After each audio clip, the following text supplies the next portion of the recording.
दोस्तों सोचो कि आप किसी ऐसी जगह पे फंस जाएं जहां बाहर भयानक वैम्पायर्स हों जो आपके खून के प्यासे हैं और साथ ही धूप जो कि 30 दिनों के लिए गायब हो गई हो। यानी आप जिस जगह हैं वहां आने वाले 30 दिनों तक सिर्फ रात रहने वाली है, क्योंकि हमारी आज की मूवी में कुछ ऐसा ही दिखाया गया है। तो वीडियो शुरू करने से पहले मेरी आप लोगों से एक अपील कि वीडियो पसंद आए तो लाइक करना, चैनल पे नए हो तो सब्सक्राइब किए बिना बिल्कुल मत जाना। तो अब चलिए चलते हैं अपनी कहानी की तरफ। तो मूवी की शुरुआत में हम चारों ओर बर्फ की चादर से ढके हुए अलास्का को देखते हैं, जहां कुछ पुलिस वालों को जले हुए सैटेलाइट फोन्स मिलते हैं। जिसके बाद हम यहाँ एक छोटे से शहर को देखते हैं जहाँ से कई सारे लोग आज जा रहे थे, क्योंकि आज यहाँ सूरज का आखिरी दिन था।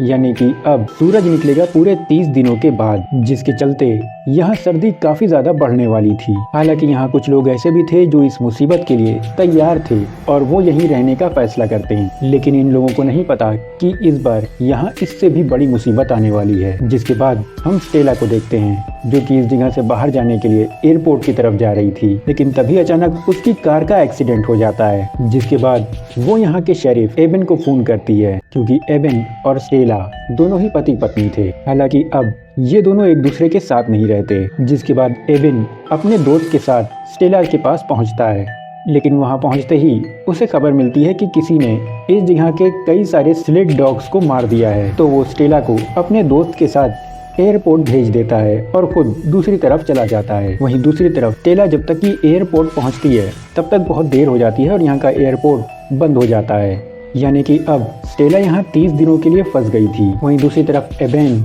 यहाँ की रिफाइनरी में पहुँचता है, जहाँ उसे पता चलता है कि इनके हेलीकॉप्टर को किसी ने बर्बाद कर दिया है। यानी पहले सैटेलाइट फोन, फिर स्लेट डॉग्स और उसके बाद ये हेलीकॉप्टर। यानी कोई यहाँ से बाहर जाने का साधन एक एक करके खत्म कर रहा था। जिसके बाद हम यहाँ के लाइट हाउस में काम करने वाले एक आदमी को देखते हैं। हम देखते हैं कि कुछ खूंखार वैम्पायर उस पे हमला करके उसे मार देते हैं। वहीं दूसरी तरफ एबेन यहाँ के डाइनर में पहुँचता है, जिस जगह उसे एक अनजान आदमी मिलता है जो कि बहुत ही अजीब सा था। तो एबेन उसे पुलिस स्टेशन चलने को कहता है, लेकिन वो मना कर देता है। जिसके बाद यहाँ स्टेला पहुँच जाती है और वो उस आदमी को सीधा गन पॉइंट पे ले लेती है। जिसके बाद ये तीनों पुलिस स्टेशन की तरफ रवाना हो जाते हैं, जहां एबेन का छोटा भाई जैक और उसकी दादी थे। जिसके बाद हम यहाँ रिफाइनरी में काम करने वाले 3 वर्कर्स को देखते हैं जो कि बीच सड़क पे हंसी मजाक कर रहे थे, लेकिन तभी इनमें से एक को कोई खतरनाक चीज अंधेरे में घसीट ले जाती है और फिर वो बहुत ही घायल हालत में इनके सामने आके गिरता है। जिसे देख के फीमेल वर्कर तो भाग जाती है और साथ ही वो दूसरा आदमी भी मारा जाता है। जिसके बाद हम पुलिस स्टेशन में उस आदमी को देखते हैं जो कि कहता है कि उसके लोग उसे बचाने आ रहे हैं और तभी पूरे शहर की लाइट चली जाती है। साथ ही अब यहाँ की फोन लाइंस भी काम नहीं कर रही थी और जब एबेन यहाँ के लाइट हाउस जाता है तो उसे यहाँ काम करने वाले आदमी की लाश मिलती है, जिसे बहुत बुरी तरह से मारा गया था। जिसे देख के एबेन बुरी तरह से घबरा जाता है और उसके बाद वो पूरे शहर में सारे लोगों को अपने घरों में रहने की सलाह देता है। लेकिन हम देखते हैं कि ये खतरनाक वैम्पायर एक घर पे हमला करके एक औरत को अपने साथ ले जाते हैं। हालांकि उसका पति उस औरत को बचाने की कोशिश करता है, लेकिन वो बचा नहीं पाता। वहीं हम देखते हैं कि पुलिस स्टेशन में वो आदमी चाल चल करके एबेन के भाई को पकड़ लेता है, पर इससे पहले कि वो उसे कोई नुकसान पहुंचाए एबेन यहाँ आकर के उसे शूट कर देता है। हालांकि वो आदमी इससे मरता नहीं। जिसके बाद एबेन उससे पूछता है कि वो किसके साथ है और उसके साथी कहाँ हैं, लेकिन वो आदमी इन्हें कुछ भी बताने से मना कर देता है। जिसके बाद एबेन स्टेला को अपने साथ लेकर इन लोगों की तलाश में जाता है और एक जगह पहुंचने के बाद स्टेला जब अपनी दूरबीन से देखती है तो उसके होश उड़ जाते हैं और वो फौरन एबेन को कार में बैठकर भागने को कहती है। और जब ये भाग रहे होते हैं तभी और हम देखते हैं कि एक वैम्पायर इनकी कार पे चढ़ जाता है, लेकिन स्टेला उसे किसी तरह से गिरा देती है। जिसके बाद ये लोग शहर पहुंचते हैं और यहाँ पहुंचते ही एबेन के पास उसके भाई का मैसेज आता है। यानी उसका भाई एबेन से एक वॉकी टॉकी के जरिए बात करता है, जहाँ वो बताता है कि इनके ऊपर हमला हो गया है। जिसके बाद एबेन सीधा लॉकअप पहुंचता है, जहां पहुंचकर उसे चारों तरफ खून फैला हुआ दिखाई देता है और यहाँ उसकी दादी और भाई दोनों नहीं थे, लेकिन वो आदमी अभी भी लॉकअप के अंदर था। यानी कि उसके साथी उसे अपने साथ नहीं ले गए।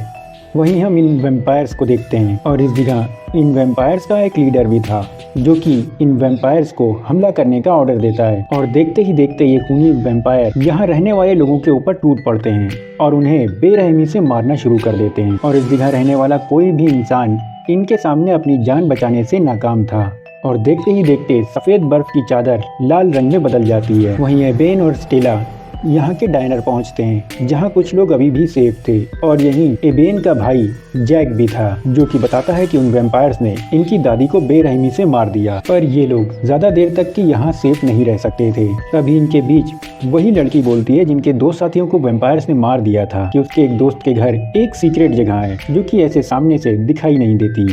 तो ये सारे लोग उसी जगह जाने के लिए निकल पड़ते हैं।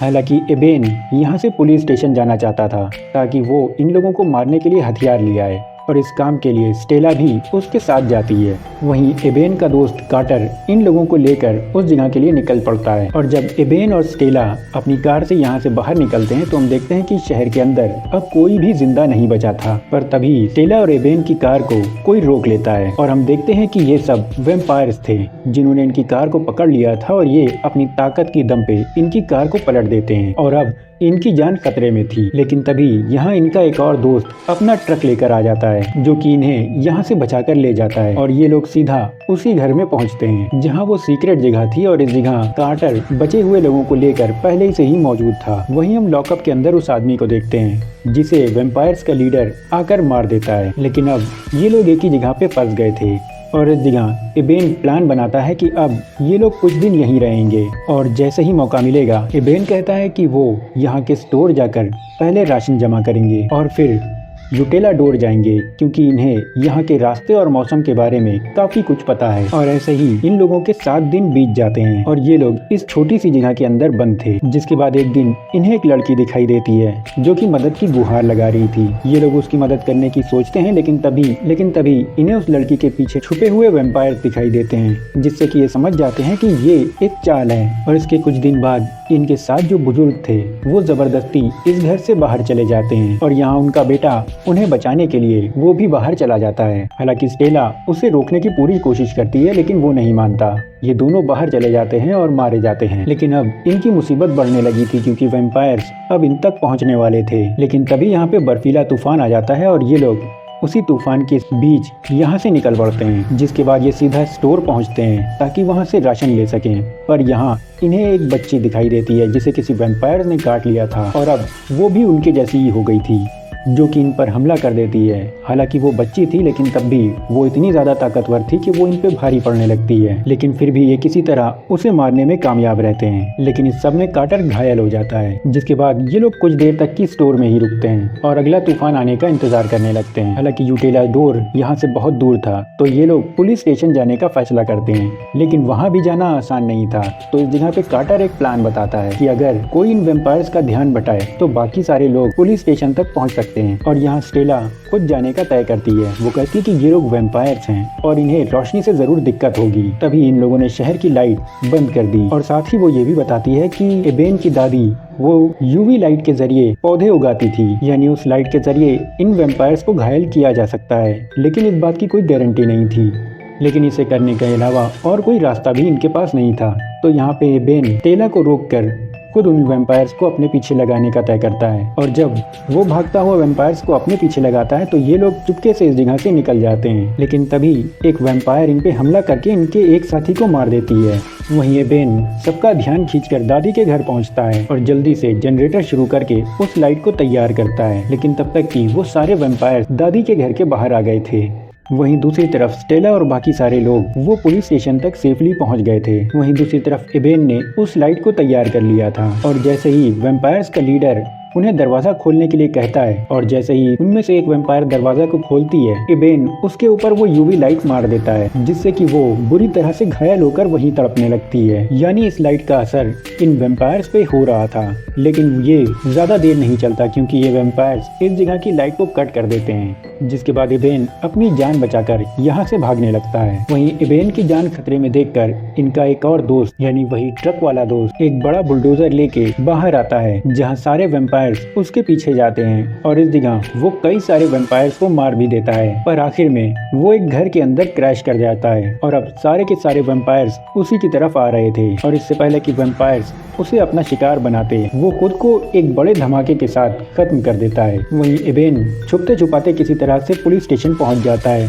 जहां पहुंचने के बाद उसे पता चलता है कि अब ये सिर्फ 6 लोग ही जिंदा बचे हैं। लेकिन तभी कार्टर बोलता है कि ये 6 नहीं बल्कि 5 ही बचे हैं क्योंकि उसे उस बच्ची ने घायल कर दिया था और अब वो बदल गया था, जहाँ कार्टर एबेन से कहता है कि उसकी फैमिली खत्म हो चुकी है और अब वो भी अपनी फैमिली के पास जाना चाहता है। यानी इनडायरेक्टली वो एबेन से खुद को खत्म करने के लिए कह रहा था और मौके की नजाकत को देखते हुए एबेन को मजबूरी में कार्टर को मारना पड़ता है। वहीं अब 27 दिन बीत चुके थे और ये लोग अब पुलिस स्टेशन के अंदर छुपे हुए थे, जहाँ इन्हें वहीं पे एक घर के अंदर से एक इमरजेंसी सिग्नल मिलता है, जिसे देख के एबेन और स्टेला फौरन उस तरफ पहुंच जाते हैं, जहां इन्हें पता चलता है कि एक पुलिस वाले ने अपने पूरे परिवार को खत्म कर दिया था। जहां वो बताता है कि वो नहीं चाहता था कि उसकी फैमिली वैम्पायर्स के हाथ मारी जाए, जिसे देखने के बाद एबेन उस पर काफी नाराज होता है और वो उससे कहता है कि जब परिवार पे आँच आए तो अपनी जान दी जाती है, न कि परिवार की जान ली जाती है। हालांकि फिर भी एबेन और स्टेला उस आदमी को वहाँ से लेकर चले आते हैं और जब वो पुलिस स्टेशन में वापस पहुँचते हैं तो इन्हें पता चलता है कि बाकी बचे हुए 3 लोग यूटेला डोर की तरफ चले गए हैं, जिसके बाद ये तीनों भी अपनी मंजिल की तरफ चल पड़ते हैं और जब ये थक जाते हैं तो रास्ते में एक कार के नीचे छुप जाते हैं। लेकिन तभी सड़क पे इन्हें एक बच्ची चलती हुई दिखाई देती है, जिसे बचाने के लिए स्टेला भाग पड़ती है और तभी यहाँ पे जॉन विक जो कि वैम्पायर बन गया था वो आ जाता है और हालांकि अब वो वैम्पायर बन गया है तो वो गन नहीं चलाता, जिसे देखकर एबेन फौरन भागता हुआ उसके सामने जाता है ताकि वो स्टेला के पीछे ना जाए और वो जॉन विक को अपने पीछे लगाकर खुद भागने लगता है। वहीं वो पुलिस वाला इनसे अलग हो जाता है और वो सड़क किनारे जाके छुप जाता है, जिसे एक वैम्पायर नोटिस कर लेता है। वहीं स्टेला उस बच्चे को लेकर एक कार के नीचे छुप जाती है। वहीं एबेन छुपते छुपाते यूटेला डोर पहुंच जाता है, जहां एबेन का भाई और बाकी 2 सर्वाइवर्स भी थे। लेकिन यहाँ पहुँच के उसे पता चलता है कि स्टेला नहीं आई, तो ये लोग उसका इंतजार करने लगते हैं और हम देखते हैं कि अब वो पुलिस वाला भी उनका पीछा करते करते इस जगह तक पहुँच गया था और यहाँ उस पुलिस वाले के पीछे वो वैम्पायर भी आ जाता है, जो कि उसके ऊपर हमला करके उसकी इज्जत लूटने लगता है। लेकिन उस पुलिस वाले की चीख सुन के यहाँ पे एबेन और बाकी लोग आकर उसकी मदद करते हैं, लेकिन तब तक वो बहुत ज्यादा घायल हो चुका था और यहाँ पे वो वैम्पायर भी इनके ऊपर काफी ज्यादा भारी पड़ता है। लेकिन ये उस वैम्पायर को एक मेटल क्रशर मशीन में गिराकर उसकी चटनी बना देते हैं। लेकिन अब वो पुलिस वाला भी वैम्पायर बनने लगा था, जिसे देखकर एबेन उसे फौरन ही मार देता है। वहीं जब एबेन स्टेला से कांटेक्ट करता है तो उसे पता चलता है कि स्टेला उसी बच्ची के साथ यहीं पे आसपास एक कार के नीचे छुपी हुई है, जहां खिड़की से देखने पे इन्हें स्टेला दिख भी जाती है। हालांकि एबेन उसे बचाने जाने की कोशिश करता है, लेकिन वहां पे वैम्पायर कई ज्यादा तादाद में खड़े हुए थे और तभी ये देखते हैं कि पूरी सड़क के ऊपर तेल बहने लगता है और इन वैम्पायर्स का लीडर उसके अंदर आग लगा देता है। यानी इन्हें समझ में आ जाता है कि ये लोग अपने किए हुए इस काम को छुपाने की कोशिश कर रहे हैं, ताकि जली हुई जगह देखकर आने वाले लोगों को लगे कि ये सारे लोग जलकर मर गए होंगे और ये लोग किसी और शहर की तरफ निकल जाएं। जिसके बाद ये पूरे शहर के अंदर आग लगा देते हैं और स्टेला भी उस बच्ची के साथ वहीं कार के नीचे छुपी हुई थी और वहाँ इतना खतरा था कि कोई भी वहाँ जाने की हिम्मत नहीं कर पा रहा था। यानी कि अगर स्टेला आग से बचने के लिए बाहर निकली तो उसे वैम्पायर मार देंगे और अगर नहीं निकली तो आग उसे जला देगी। जिसके बाद एबेन स्टेला को बचाने के लिए सबसे बड़ी कुर्बानी देने का तय करता है। वो एक सिरिंज में वहीं पड़े वैम्पायर की लाश से एक खून का सैंपल निकालता है और यहाँ वो उसे अपनी बॉडी के अंदर इंजेक्ट करने वाला था, जिसे सुनकर जैक एबेन को रोकने की कोशिश करता है, लेकिन वो नहीं मानता, क्योंकि एबेन का कहना था कि वैम्पायर बनने के कुछ देर के बाद तक ये लोग खुद को कंट्रोल कर सकते हैं। जिसके बाद ये दोनों भाई एक दूसरे को आखिरी बार अलविदा करते हैं और एबेन वो खून अपनी बॉडी में इंजेक्ट कर लेता है और उसे इंजेक्ट करते ही वो धीरे धीरे एक वैम्पायर में बदल जाता है। जिसके बाद वो स्टेला को बचाने जाता है और जैसे ही एबेन उस जगह पहुंचता है तो जैक स्टेला से उस जगह से भागने को कहता है। जिसके बाद वैम्पायर्स के लीडर और एबेन के बीच घमासान फाइट होती है, जहां वैम्पायर्स का लीडर एबेन के ऊपर काफी ज्यादा भारी पड़ रहा था, यानी वो उसकी बुरी तरह से पिटाई कर रहा था और यहाँ पे एबेन उसके सामने कमजोर इसलिए पड़ रहा था क्योंकि शायद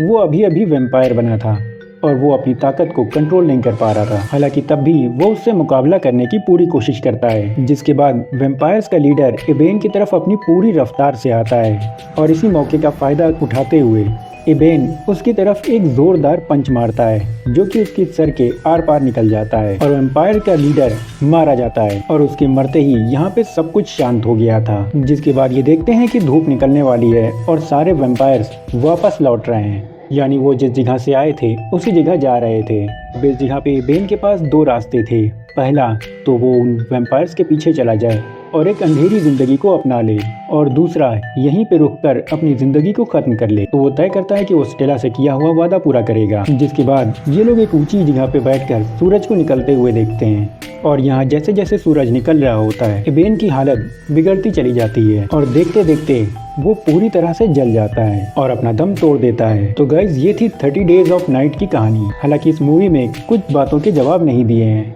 जैसे कि उन वैम्पायर्स का ओरिजिन क्या था या फिर वो कहाँ से आए थे, और दूसरा वो आदमी कौन था जिसे एबेन ने लॉकअप के अंदर बंद किया। इसके अलावा इस मूवी के अंदर जिस तरह के वैम्पायर्स दिखाए गए हैं वो वैम्पायर्स कम और ज़ॉम्बीज ज्यादा लगे हैं, बिल्कुल आई एम लेजेंड जैसे। हालांकि इस मूवी के अंदर इन्हें वैम्पायर्स ही कहा गया है। तो बस गाइज ये वीडियो यहीं तक। आपको ये वीडियो कैसा लगा मुझे कमेंट में जरूर बताना। वीडियो पसंद आया हो तो लाइक करना, चैनल पे नए हो तो सब्सक्राइब जरूर करना। तो अब मैं सुफियान इजाजत चाहता हूँ।